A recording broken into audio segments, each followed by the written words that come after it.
Bob, I can't do anything about the affective. I can't dance, and I can't talk about images, and I can't talk about the mystical. And I could do something about the spatial, but I thought and talk about how California was the center of the financial meltdown.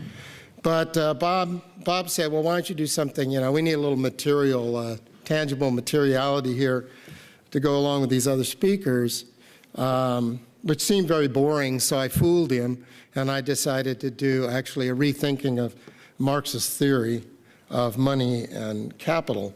And I did that because I've recently been reading Jeff Ingham's great book, The Nature of Money, which is a real challenge to Marxism. And I also did it because I think where the financial crisis is a challenge to all of us to rethink money and finance, which is what we're doing in these sessions, money, finance, and capital. So how do we explain the financial crisis? How do we explain the growth of finance capital?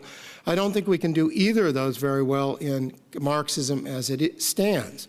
Obviously, orthodox economics is hopeless, so that's not going to be any help.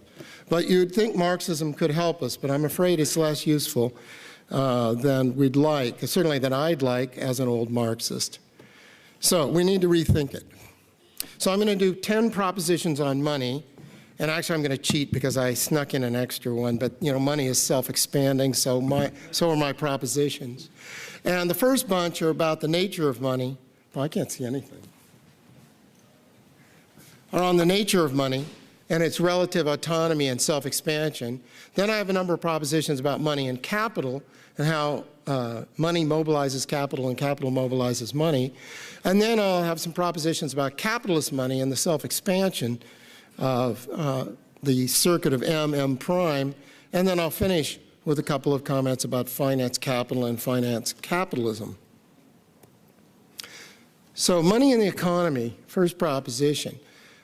Money in orthodox economics is treated as a veil. In Marxist economics, it's treated as a kind of reflection of the real economy. Now, I'm going to use this term real economy, even though money's real, because it's kind of a standard terminology. Don't take it too literally. So we have a real problem with conventional economics and Marxist economics. Now, there is a long tradition of dissenting monetary theory that goes back to at least the English Revolution, which Ingham and others have traced.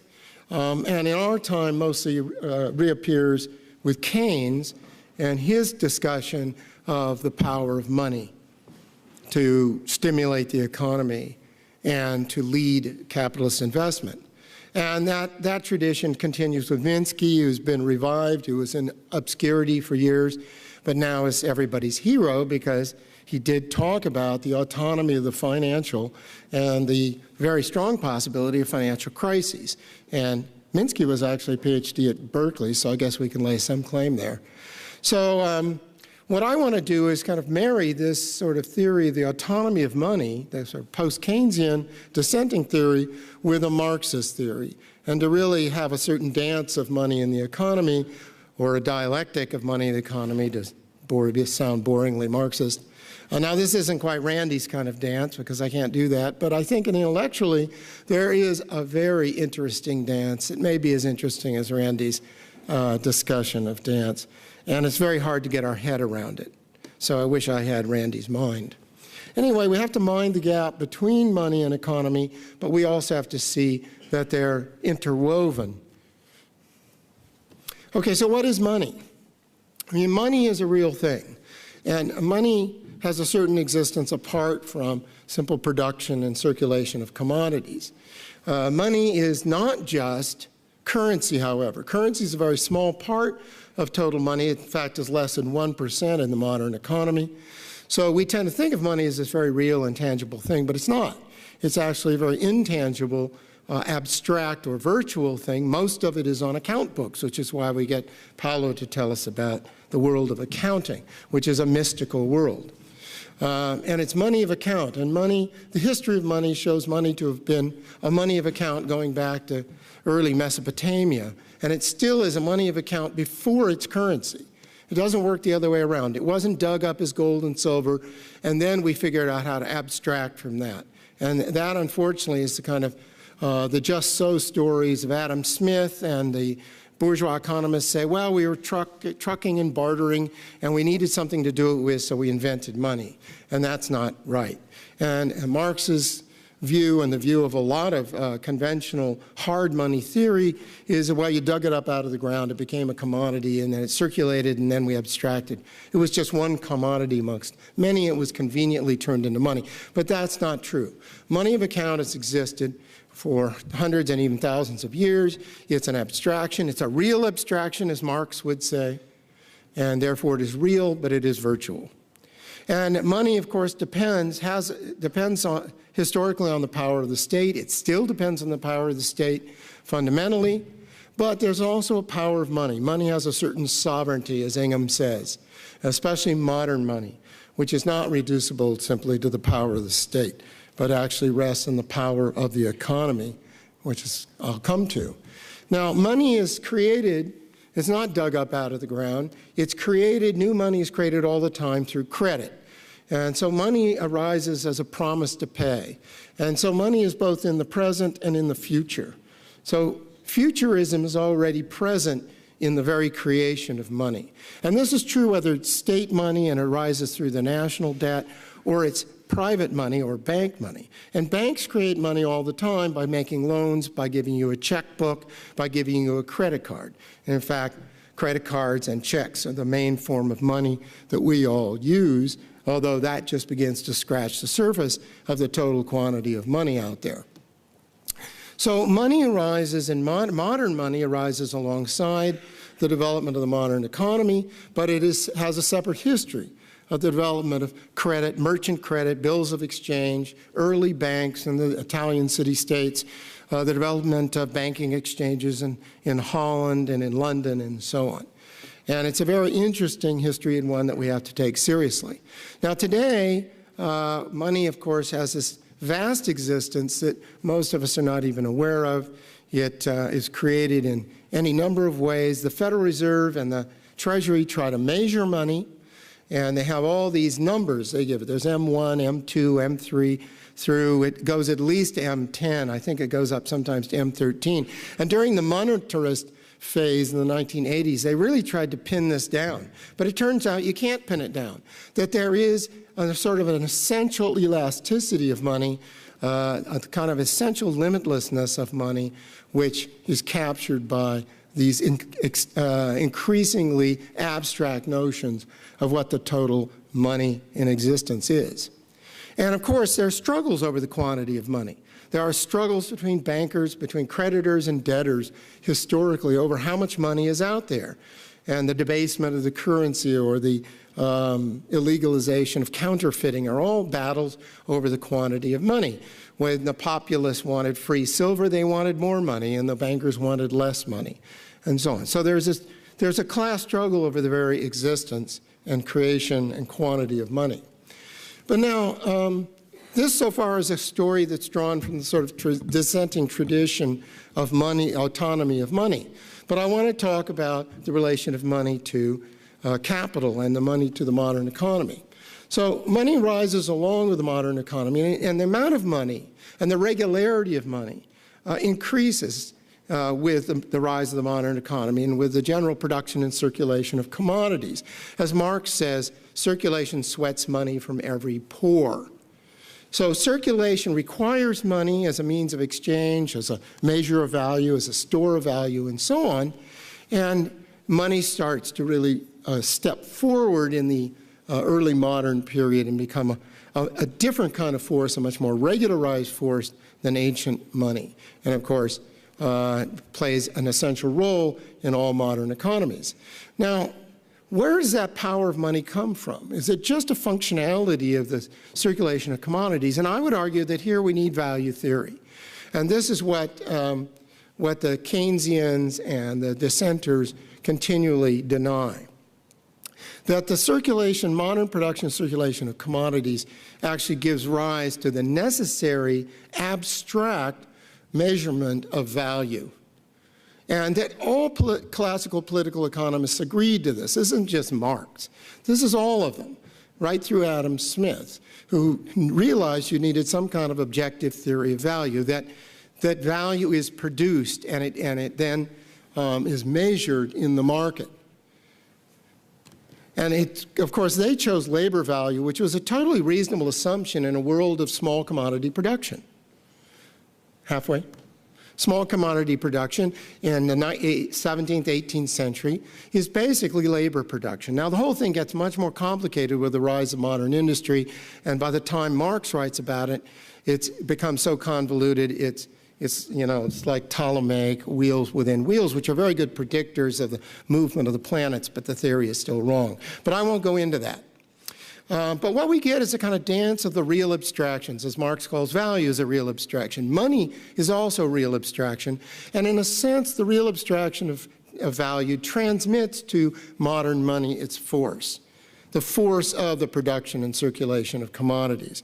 Now, what's weird about this is that although Marx says that commodity production, circulation, and value sweats money from every pore, he then kind of neglects the theory of money in many ways, although I will show you that he doesn't completely neglect it. So, my next point is about money and capital. That commodity circulation for Marx inevitably leads to the rise of capitalism. That is, CMC, the use of money simply as a means of exchange, becomes transcended by MCM, the reversal, that you can actually invest in money and make more money, and people start to realize that. And this fateful inversion is inherent, is imminent in the dialectical logic of the dance of money and commodities. Marx also, of course, he goes on to talk about the secret of surplus value, and that's where all Marxists run off and they get very excited about that, and they say, it's exploitation of labor. But they forget that Marx, in the meantime, also explains the secret of accumulation. And this is every bit as important, that accumulation is driven by money, it's made possible by money, and it's essentially infinite.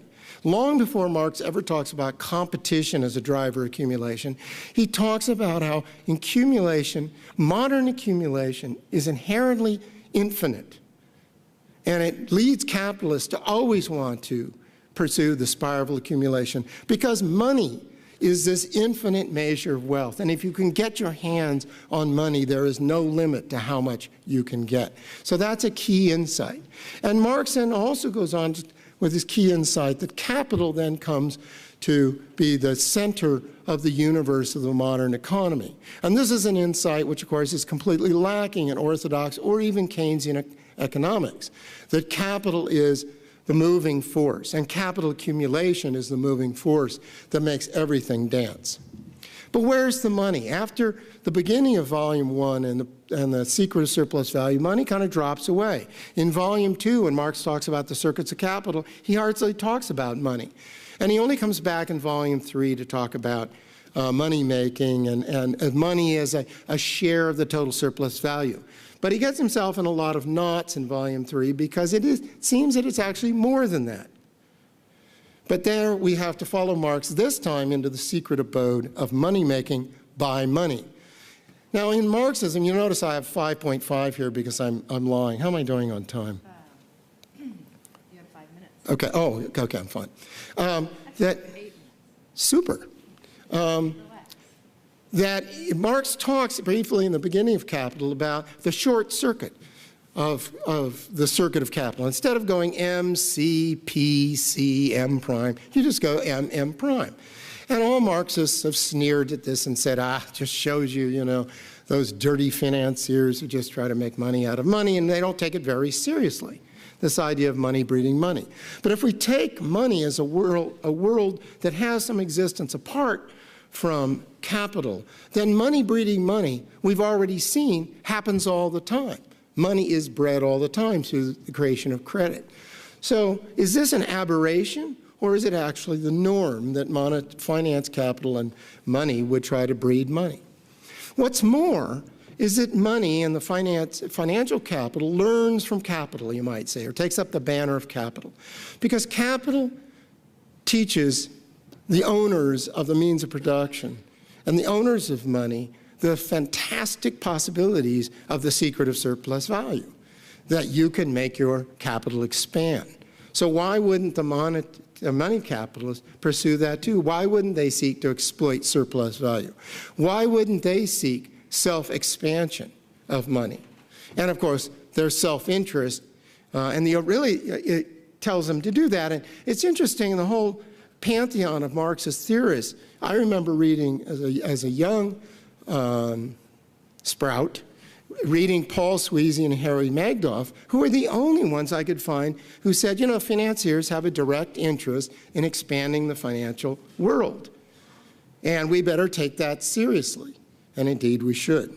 Now, there are three modes of the self-expansion of money, and what I'm going to call lending, fictitious capital, and financial assets, which brings me back to my 10 points here, number 6.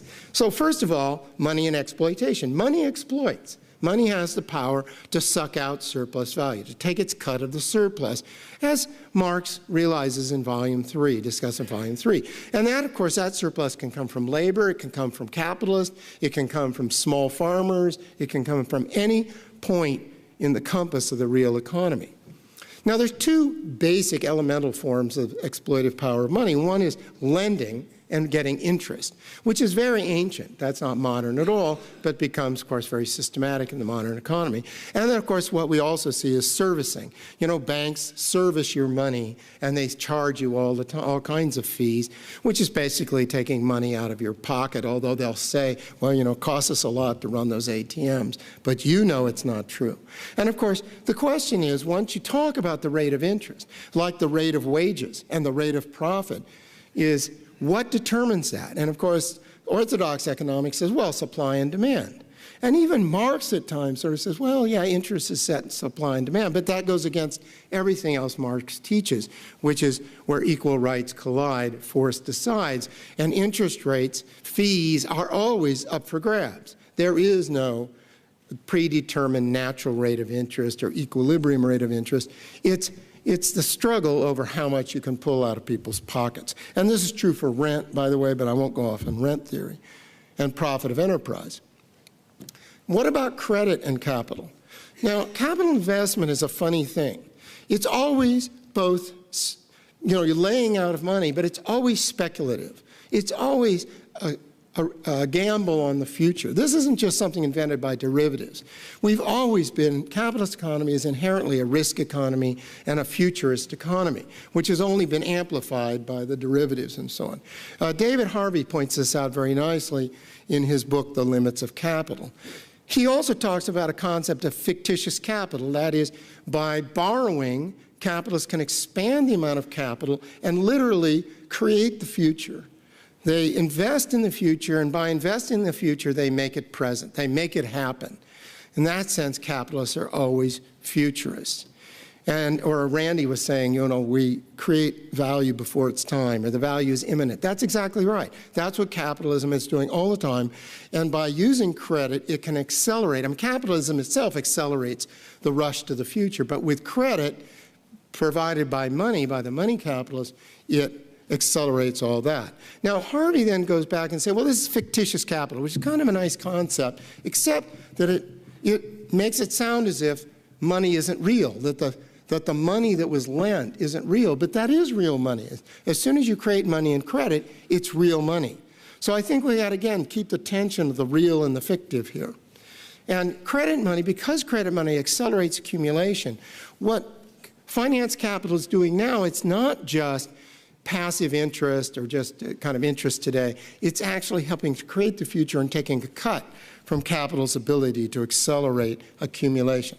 Which then brings me to the third form of monetary exploitation, which is through financial assets. The whole parallel world that we've been talking about a lot here, where you have these paper representations or digital representations of real things, of real capital, real assets, and real streams of income, which then can be traded and securitized. And there's three functions of the asset markets, and one is to create new credit, but as Doug Hanwood points out, that's very small. What it's really there for is to provide a way for money capital to invest in income streams, its power of exploitation, and invest in asset values themselves, that these values tend to go up over time. You can invest in them and make money through asset appreciation. So asset values and the power of money over the real economy is interesting because power starts to money necessarily penetrates the real economy through the financialization of everything. I mean, this is part of the logic, it seems to me, of money and exploitation. It also, part of the logic is to keep asset values going up, and even use credit to force asset values to short-circuit MM prime. And just to come back to the fact that this is real, we have what Bob Brenner calls the wealth effect, the stock market capitalism, that if you get the wealth effect of asset values, you can actually see that that can be used to stimulate the economy in the same way that Keynes says, well, if the government just prints money, it can stimulate the economy. Well, if the asset system, asset markets print money, they can stimulate the economy too. Which then brings me to my last 2 points, finance, capital, and financialization. Finance capital, of course, is the embodiment, the institutionalization of everything I've been talking about, the institutional forms. And these institutions are both the bearers of the power of money and they're agents of the power of money. And the lively pursuit of monetary gain, as Karen Ho points out, constructs the whole financial world. But I would also say in reverse that these guys are the bearers of the social power of money, the real abstraction, as Marx puts it, that this is always, they're always both. It's always an agency and a bearer of a social structure and a social power. And of course, these guys have every interest in the elaboration of the financial universe. So over time, we would expect to see the growing power of the financial capitalists, the financial corporations, growing size, growing concentration, growing power over the state. Which then brings me to the last question, is the specter of our times is finance dominating production? Are we in an era of finance capitalism where finance capitalism has trumped industrial capitalism? Now, in Marxism, this sort of isn't possible. And yet, the evidence all around us is that of this immense share of activity, of valuation, of the capital stock, and of the profits. And along with it, the growing debt load, financialization, asset bubbles, and everything else. Now, of course, there is the crisis side of this. And there's 2 sort of approaches to the crisis side. One is that finance bloats itself up, the fictitious, hyperactive bloating of finance, which Harvey talks about. It's imminent in the fictitious capital that it can run amok. But it eventually has to come back to earth. It eventually has to be restored to the true value of the real economy. And that's Harvey's theory of crisis. Conversely, Bob Brenner, who has a very similar theory of overaccumulation, says, well, actually the rise of finance is just a way of covering up for what's a stagnating real economy. Now, all these things are true. I'm not saying they're not true, and of course, the financial bubble burst. But at the end of the day, the financial system has not gone away. It's still bigger than it ever was. And so then we have to ask our question, is this just a parasitic? Is it like the mistletoe that's about to kill the oak tree but looks really green in present day? Or is this really part of the long-term logic of the growth of capitalism? And that logic was interrupted. It was recognized in the early 20th century, but it was interrupted by the Great Depression, the collapse of the Great Depression, and the New Deal, and social and welfare capitalism and social democracy. And now we're back on track with financialization and the growth of finance capitalism, simply a normal part, just like the rise of the modern corporation. In another 20 years, we won't even have this discussion. Thank you.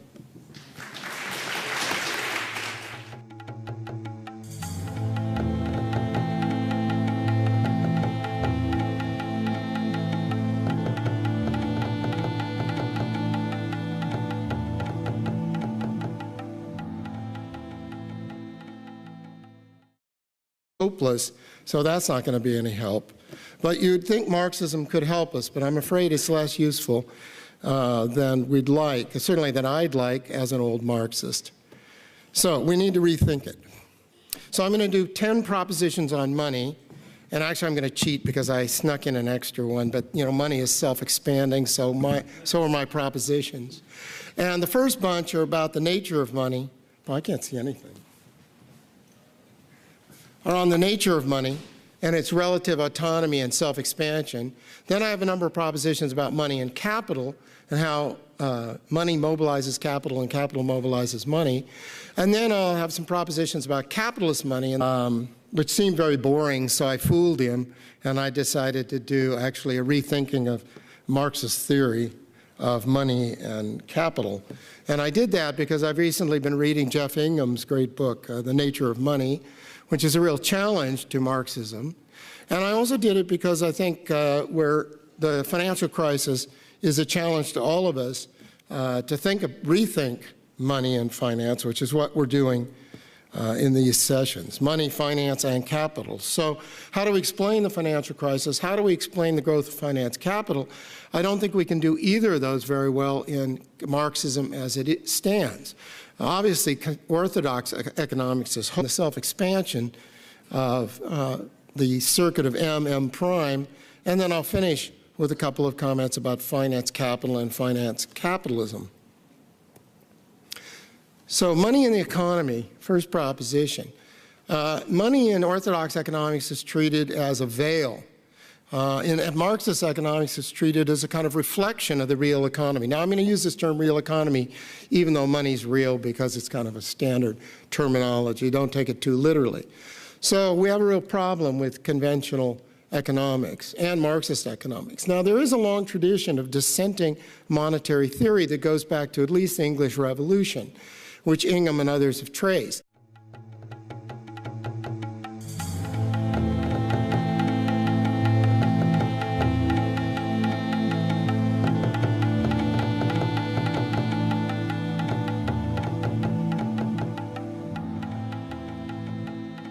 Bob, I can't do anything about the affective. I can't dance, and I can't talk about images, and I can't talk about the mystical.